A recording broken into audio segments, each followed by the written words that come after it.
In southern Syria, the Druze minority is under siege. Massacres, regime brutality, and a crumbling ceasefire.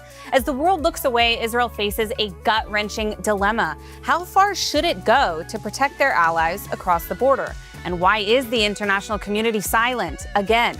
In Gaza, a new twist, local clans turning on Hamas and aligning with Israel. Is this the beginning of a seismic shift? Don't miss the breakdown of the regional chaos coming up on this next episode of The Quad, only on JNS.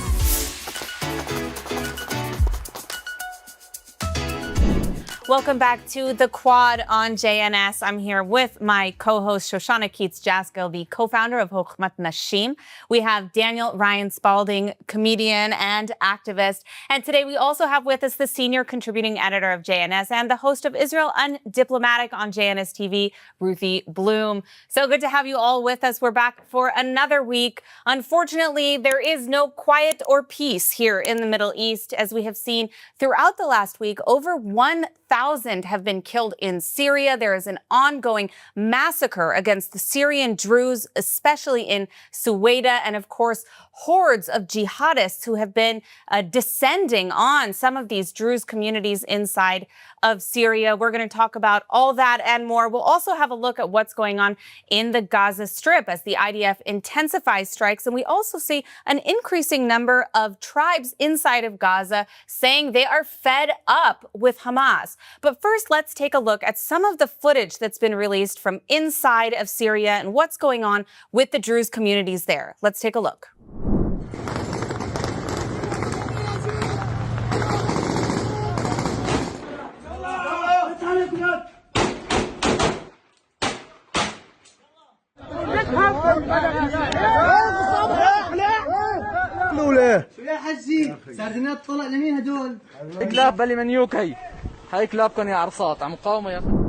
All right, so very, very difficult scenes in Syria. As we have seen, there's been a lot of footage coming out of similar scenes of just pure, unadulterated barbarism, if you ask me. Very similar scenes to what we saw on October 7th. I mean, Shoshana, what has been your response throughout the past week as we've seen, video after video, story after story of this brutal massacre? I feel like October 7th is happening again to the Druze and I believe Christians in Syria, and I don't understand why the world is quiet. Like all of the usual suspects that we can name like this, Francesca and Antonio, where are all of these people? Why are they not saying anything? The Druze are being slaughtered. We have videos. I mean, the video, and I try not to watch anything. And even I have seen young people forced off balconies. I've seen women, I can't even say what I've seen because it's just beyond, and I don't understand. I feel like maybe I've been naive. Like I really try to give the world like a little bit of credit. Like maybe they really didn't believe it. Maybe, I don't know. But like, I'm sorry, this is just repeat of what we saw on October 7th and nobody cares. Why are jihadi, crazy Islamists given a free reign over the world?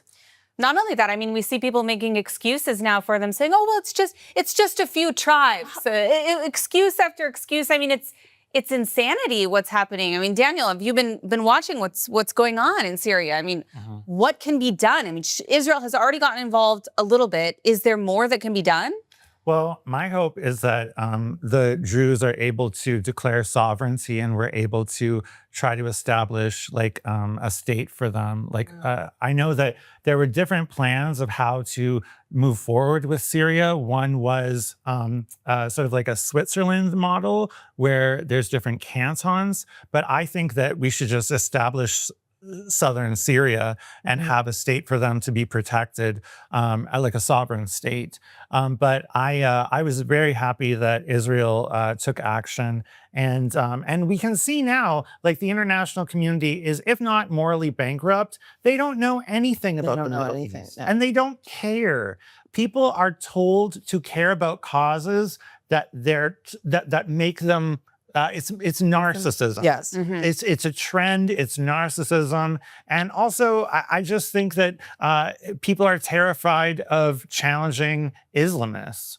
100%. I mean, it's understandable after some of the scenes that we have seen in the past week, but nonetheless, it has to be done. You know, it's craziness. You mentioned that Israel has been intervening. I just want to show some footage that we have from inside of Syria, where we see some of the Druze actually waving Israeli flags.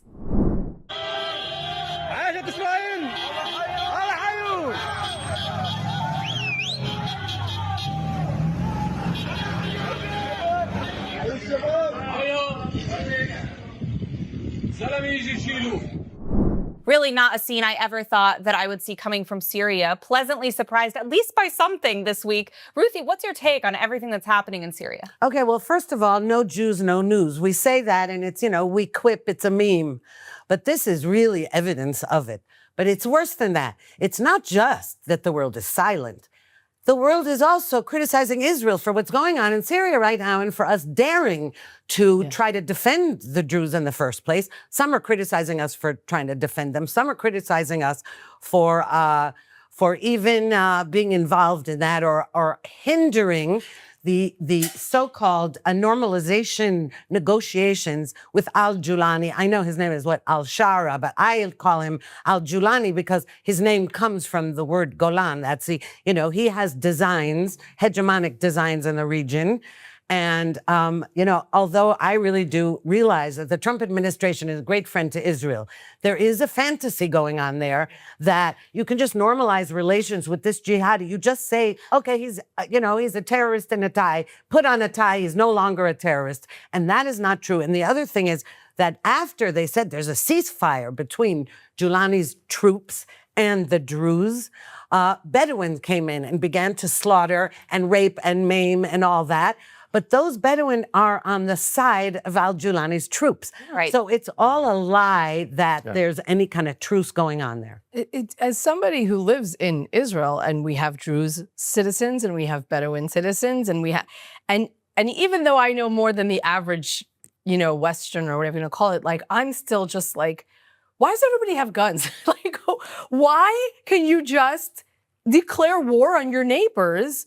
And if you are this type of Arab or that type of Arab, so then you're automatically enemies or this. I think people don't realize this is about superiority. Yes. There's no, we want to live together. That doesn't exist in this tribal mentality. It's superiority. This is what the Islamist colonialism is at its core. I mean, they came in and they overtook these indigenous populations, the Kurds, the Druze, the Berbers, the Druze, all of these groups, the Alawites, all of these groups that were in the different areas of the Middle East. This is what they do.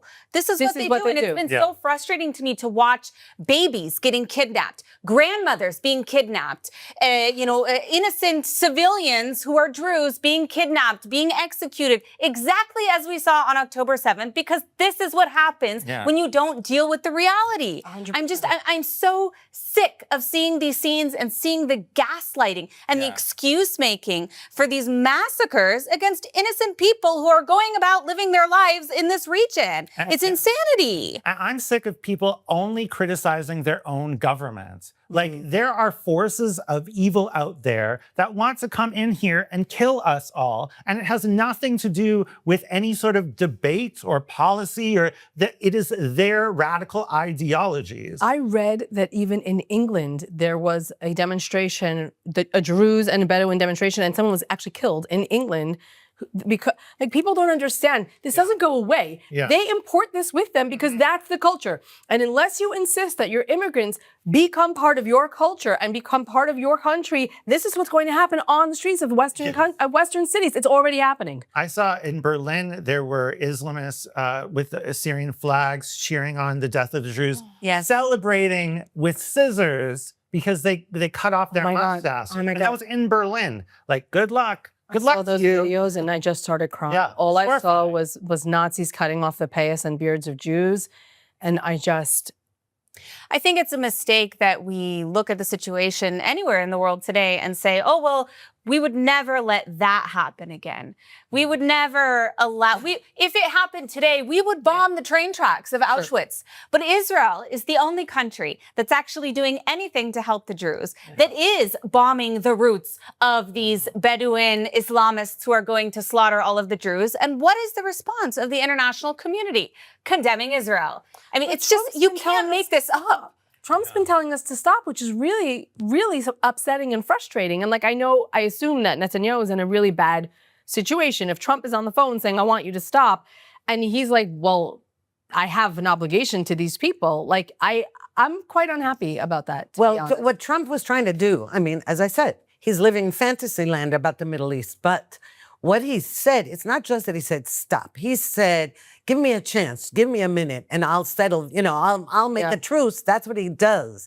And that's what he thinks he does. What he thinks he does. No, what I mean is that's same mistake with the Islamic Republic of Iran. Right, of course. What I mean, what he does is say, give me a minute, I'll settle it, right? That's what he does. Yep. He says it. He thinks he does mean it. It doesn't mean that it works, though. And so Netanyahu says, I got to do that because of what's going on in Gaza. He cannot anger Trump because right now there's also the issue of negotiations with Hamas, which it's also appalling. That whole situation is appalling. But that would be a reason that Netanyahu is sort of halting. And that's much to the dismay of the Druze, the Israeli Druze, who feel, wait a minute, you were helping and now you're not helping. And, but one thing we also saw, that Israel, not only on behalf of the Druze, but on behalf of all Israeli citizens, when the Israeli Druze began to cross the border into Syria to join their family members and brethren, et cetera, friends, on the other side of the border, we saw how porous the border was. And that was reminiscent of October 7th, because if that was so easy for them to go across the border to Syria, and then when they had to come back, go figure who's coming back with them. Israel is in danger. Israel's northern border is in danger of that kind of infiltration. I think I was up north with my family when this was going on, and the Druze demonstrated in like many intersections and like basically shut down the whole area. And I was thinking, and over 1,000, that was what I'm told, actually ran over the border, which is a massive amount of people, men. We believe some are still there, even. Wow. So it made me think of two things. Number one, Druze are so loyal to one another. Like, they picked up and literally said, I will not stand by my brother's blood, which is obviously something from the Torah. It's something beautiful. It's something that we all believe in and don't do often enough. So number one, that they really, really stand by that. The Druze are intensely loyal. And number two, like, we have within our borders people who desperately need us to stand by them. And we do mostly stand by them, but like, it's important for our internal security as well to make sure that we do what we said we're going to do and that we help our Druze citizens. They are no joke. Like, absolutely. They are not just no joke. I mean, they have a higher enlistment into combat units than the Jewish community. Like 85% of the Druze go into combat. I mean, they're in Gaza now fighting for us. They've been fiercely loyal to this country and paid a very heavy price. And I don't think we can understate how much the Druze have contributed to the state of Israel in general. But I do actually want to move to the next topic, which I would love to hear from all of you. You spoke a little bit about Jolani already, but there was this alleged ceasefire, repeated ceasefires, it seems, that have failed. Where does Jolani actually stand on this? Are the orders coming from Jolani? Is it the Syrian forces? Is it mostly the Bedouins? I mean, we'll circle back to you, Ruthie. But what's your take on this? I have no idea who's running the farm. I really wish don't? I knew. You didn't call him?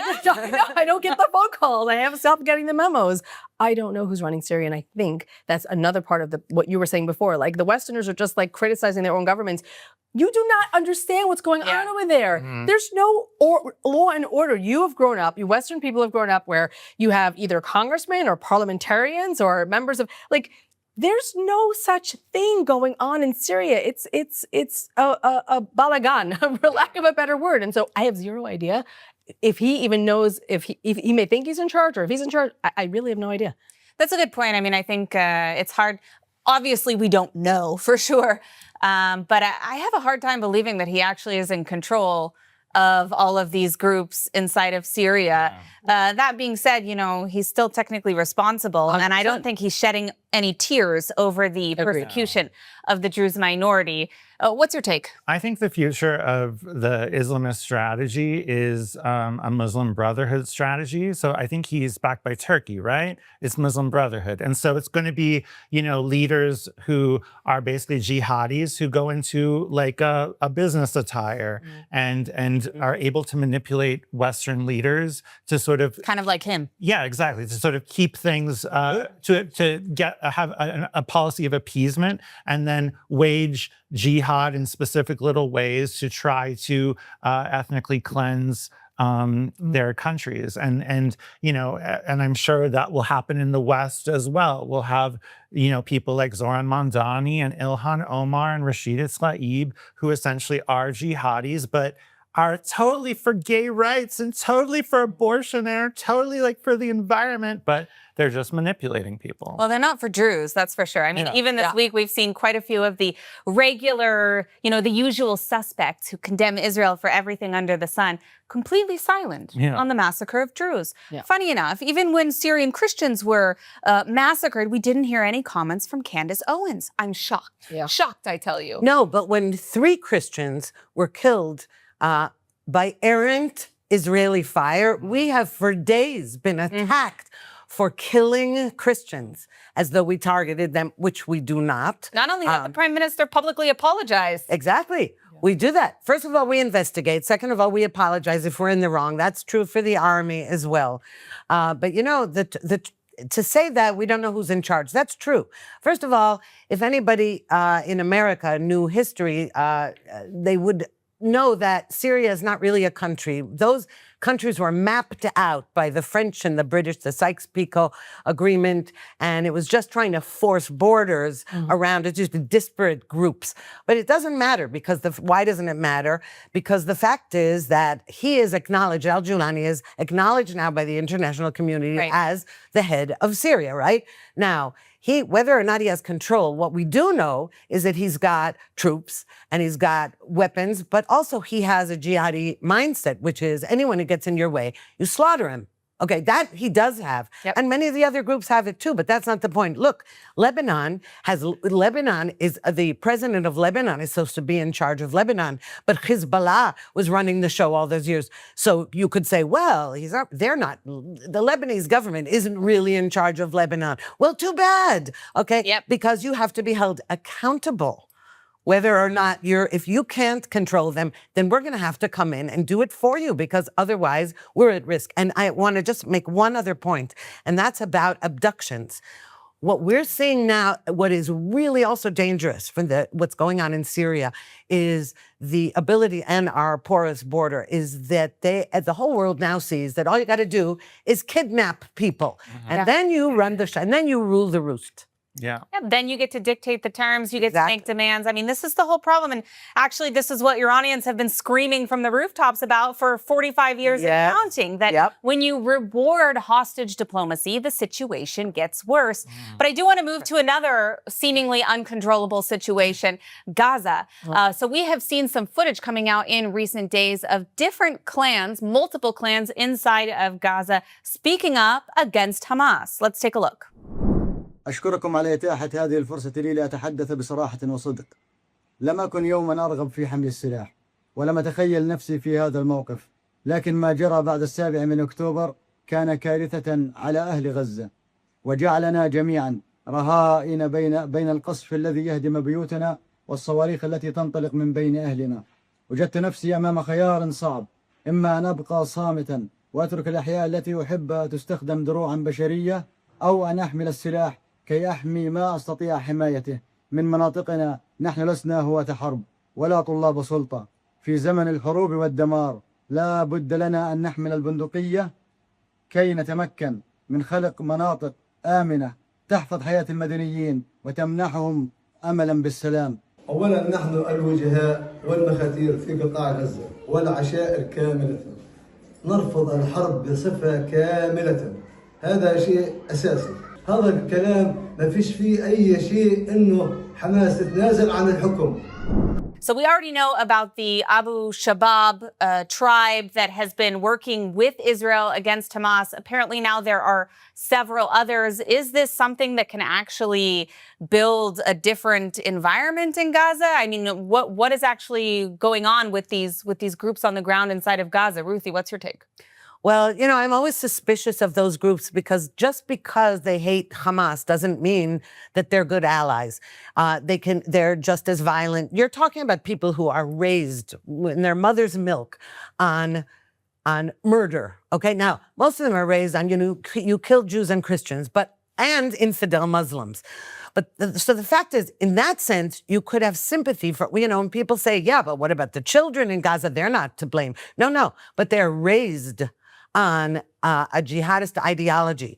So I don't trust those groups to be suddenly Westerners or anything like that. But that doesn't mean you can't try to use them or to help you, and you help them to defeat that enemy. Still, I honestly think that everyone in the region, and this has been going on since October 7th, was looking to make sure that Israel would emerge victorious. That's what the Islamists do, also all Muslim countries. They are for the strong horse. And that's one of the reasons that Saudi Arabia was considering normalizing with Israel, not for love of Israel, but in an axis against Iran. So, and also when we were talking about Syria, you're talking about groups, the Muslim Brotherhood, they're Sunnis. The Iranians are Shiites. So the idea somehow that, okay, so you've got the Shiites, they're the bad guys, the Sunnis are the good guys. It's not that simple, right? So they work in tandem together on. Yes, yeah. I mean, they're especially against the West. Yeah, exactly. Yeah, it's such a mess. I feel like, the real core problem with the Islamism and jihadi, and the problem with jihadi is, the problem is that it is a domineering, it's a domination. It's not, this is how I'm going to live, even if we don't agree with the way they live for whatever reason. I'm just picking whatever, multiple wives, child wives, whatever. Even if you don't agree, you can live next to someone who doesn't want to kill you, right? Even if you don't like the way they behave or whatever. But if the culture is one of domination, where your presence is a problem and will always be their target, that is a fundamental existential issue that can't go away.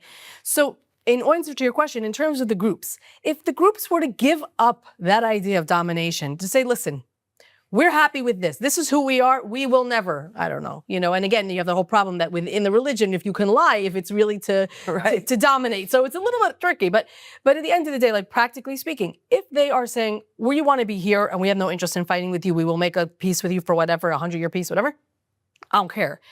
If they're just going to take over the domination of, then no, obviously, how can we just replace one Hamas for another? Sure. I mean, how do we know, even let's say they're able to take out Hamas, and then after the fact, that's sort of what Hamas did, right, with Fatah. Right. I mean, they got their good reputation at the time and won their election of the Gazan people by building hospitals and charity and helping the people of Gaza. How ironic that now their entire reason for existence is denying the Gazan people humanitarian aid, while Israelis and Americans are actively working to pass that out, while the UN ignores the 700 trucks sitting on the Gazan side of the border. Daniel, I want to ask you your take. Let's say that Israel is able to overthrow Hamas with the help of some of these clans. I mean, is this a potential possibility for the future of Gaza? I mean, is it something that you think that Israel could sustain? I've always thought that that they need an Arab partner, that Israel needs an Arab partner. So I think that if there was some sort of coalition of leadership, maybe from Saudi Arabia, the UAE, and Morocco, to put together some sort of Arab coalition that is as a part of the new Abraham Accords, the expansion of the Abraham Accords, to basically put forward a de-radicalization program, an end to UNRWA, and something to I think the economic interest is what will save Israel, because Israel is such a strong country economically, especially in terms of technology, and the world is changing so much. We need Israeli tech moving forward.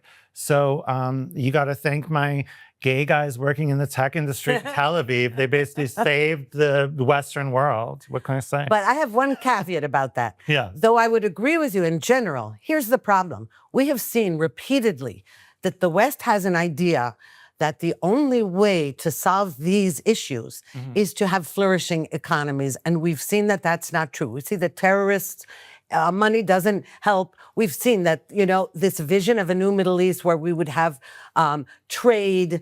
Now, even think about this. Israel offered a $5 million reward to any Gazan who can produce a hostage or lead to the rescue of a hostage, and $1 million to information leading to that. Nobody came forward. We saw with the Palestinian Authority, look, this is a moderate authority. We had the Oslo Accords. All we want is to all live in peace and have put food on our families' tables. We see that's not true with the leadership. We see that again and again and again, this mistaken idea that if everybody is flourishing economically and with tech and all that, that then we'll have similar interests. But we keep seeing that that's not true. I think it's true for Palestinians. I agree with you. I think Palestinians is one of the most radicalized society in the world today. However, I think that you have a very good point about the Abraham Accord countries, because we do see that some of these more moderate Sunni states, as we call them, have an interest in the tech, in developing this way. They're more concerned with the future than they are about all of this Islamist nonsense. They've outlawed the Muslim Brotherhood, whereas the United States itself is not. So they're very, very much against Islamism. And I do think that perhaps there's a role for them to play. They're going to have to rule with an iron fist, but I guess we don't need to tell them that. They already know because they're controlling their own countries. So. I agree with you, Ruthie. I think what I was talking about in terms of a de-radicalization program is an end to the Palestinian vision of destroying the state of Israel. It has to be complete victory. The Iranian vision. It has to be end to death to America, death to Israel. It has to be an end to, it has to be clear victory. Trump has to give the "you lost, move on" speech. Right. Yeah. It's interesting that you say that, and I think that you're right. I think what we're seeing now in Gaza, to be frank, and we saw these videos yesterday. I saw these videos of, like, I don't know, a huge mob, thousands of men running towards the soldiers, and the soldiers are saying, "Don't shoot, don't shoot." The commander's saying, "Don't shoot, don't shoot, don't shoot." And they go to the truck and they take stuff off the truck, and then they turn to the Israeli soldiers and they're cheering. Yeah. And I feel like maybe the population that's been lied to for decades, who have been raised on this idea that your blood will free Palestine, your blood will free Al-Aqsa, maybe they're realizing, why should my blood feed this land? Why don't my kids deserve a place to grow up peacefully? I'm hoping that the misery that Hamas has put onto them, and it has been miserable in Gaza, let's be clear. Hopefully, these people want to say, I don't want to be part of this anymore. I don't want to be part of this. I want something else. I would love to see that. I don't know if we will, but I would love to see that. I mean, I agree with you. I hope that it happens. I don't know how optimistic I am based on all the polls that we've seen throughout all of time, really, if we're being honest. But we do have to wrap up this discussion for now to get to our most popular segment, Scumbags and Heroes. So to kick us off, Shoshana, who do you have as a scumbag of the week? As always, X is a treasure trove of scumbags. And mine is once again from X. I don't know who she is. My scumbag is a woman, apparently, who has decided to go against the Jews in Britain for eating on the sidewalk. And she upends their food and she trashes their stuff because they're Jews. And then she walks down the street and she berates more Jews. And I just want to say, I love London and I love going to England, and you guys got to get your shizzles together because this cannot be happening. And I hope you don't find me on the streets of England because you'll get a full face full of my fries, young lady. Okay? Anyway, she's my scumbag because I don't know who she thinks she is, going up to Jews and upending their food. And I do hope the Jews of England start to fight back. There's a great video of it, though. And I hope maybe one of our viewers can identify her and we can make her real famous. Real famous. We'll bring her on the quad. Yeah, exactly. Our next guest host on the quad. Ruthie, who's your scumbag of the week? My scumbag is Barak Ravid, who writes for Axios and in Israel for Walla. And this week, he does this every time he writes an article. He claims to have inside dope in the White House, and he used to pretty much during the Biden years, but he has no inside information now. And he, this week, wrote that multiple sources in the White House are attacking Netanyahu for a few things. One being he's crazy and all he does is want to go around bombing people. And this was in reference to Israel's trying to defend the Druze who are being slaughtered by jihadists in Syria. So, excuse me, Barak, being an Israeli who just loves attacking Israel in English across the ocean, and then it gets translated into Hebrew, and it circulates all over the place. But let me tell you, using anonymous sources repeatedly just shows that, how do I know? Maybe the janitor at the White House told you that. All right. Well, I'm going to go with my scumbag before we get to your production. But to kick things off with my scumbag of the week, I have Kala Walsh, who is a known anti-Israel activist. She's actually a former Democratic Party strategist, worked with, I believe, Elizabeth Warren, a few other quite notable Democratic Party leaders, and has since then shifted into full-on Jew hatred mode, which really culminated this past week with a Islamic regime-sponsored trip to Iran to view the damage from the attacks by genocidal Israel on Iran. So this is who my scumbag of the week is. And I actually have a video clip that she shared herself from inside of Iran, of course, with her hijab. Has no problem with gender apartheid going on inside of Iran, but I digress. We'll take a look at the clip. Glory to all the martyrs, glory to the axis of resistance. May we see victory within our lifetimes. Margbar America, Margbar Israel. Yes, she actually just said death to America while on a delegation of influencers. And this trip was sponsored by the Sob Media Center in conjunction with the Islamic Republic Broadcasting Authority, which is under U.S. sanctions. So my hope, of course, is that upon return to the United States, that Kala Walsh is dealt with by the likes of the State Department and the FBI and anyone else who needs to be involved in this little show that she put on, visiting the IRGC Aerospace Park and a number of different sites of the Islamic Republic. Interestingly enough, I don't think that any of the nuclear scientists were available for meetings with Kala Walsh, but better luck next time. Who's your scumbag of the week? Okay. The cancellation of Stephen Colbert should be a wake-up call to Hollywood. It's you. Hi. You're the problem, it's you. And my greatest hope is that The Daily Show is next. The Daily Show has become a hotbed of unchallenged anti-Israel propaganda. Not only have they never spoken out against October 7th or acknowledged the hostages, they platformed Ta-Nehisi Coates, a pro-terror propagandist who wrote the book The Message.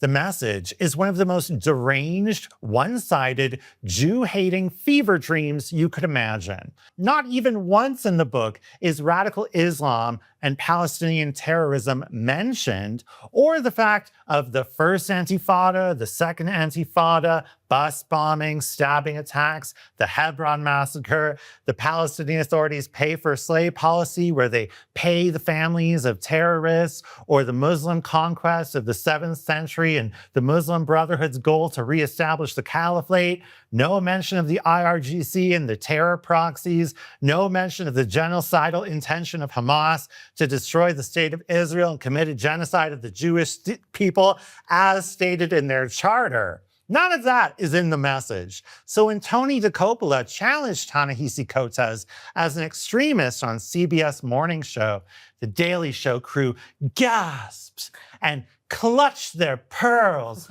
Trevor Noah had him on his podcast immediately to defend him. The same Trevor Noah who compared October 7th to the Boston Tea Party. And of course, Jon Stewart had him on for a full episode to promote the book. Are you getting it yet, Jon Stewart? Do you get it yet? You're sympathetic to jihad. Even if people hate Trump, they hate you more. We needed him to save us from you. You're the villains of this story, and we'll never forget what you tried to do to Israel, our holy Jewish nation. I think that's a great segue into our heroes. Perfect. I don't know about you ladies, but Ruthie, who do you have for us? Who's your hero of the week? Okay, my hero of the week is a group of producers who produced a sequel to the film called The Trial, about Netanyahu's indictments and his trial. The first part was released in October 2022, before the election that ushered in the current government in Israel. The sequel just came out.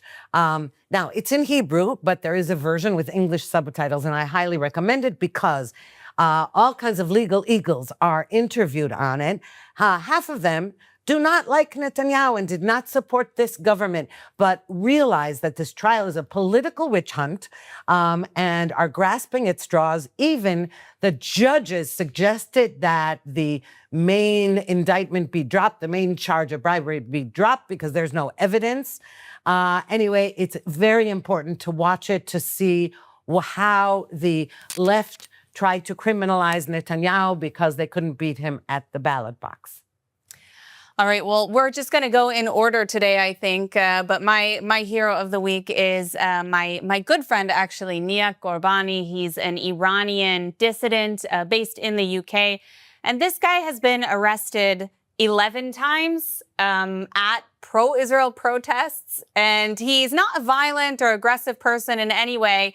They just don't like that he's been very, very outspoken and has in fact called out the Met Police about a lot of their failings when it comes to dealing with Islamist terrorism and their supporters on the streets of the UK. So it's completely bogus, a lot of these arrests. He currently, I think, has 3 open charges, including basically a fabricated case against him, accusing him of assault. They've tried to accuse him of all manner of things because he's been so outspoken against these terror supporters in the UK. So he is my hero of the week. This past weekend, there was another protest, or I should say counter-protest, against the crazy anti-Israel groups there. And in that protest, he actually took a punch from one of these jihadi supporters. We have like a small clip of it here we'll play.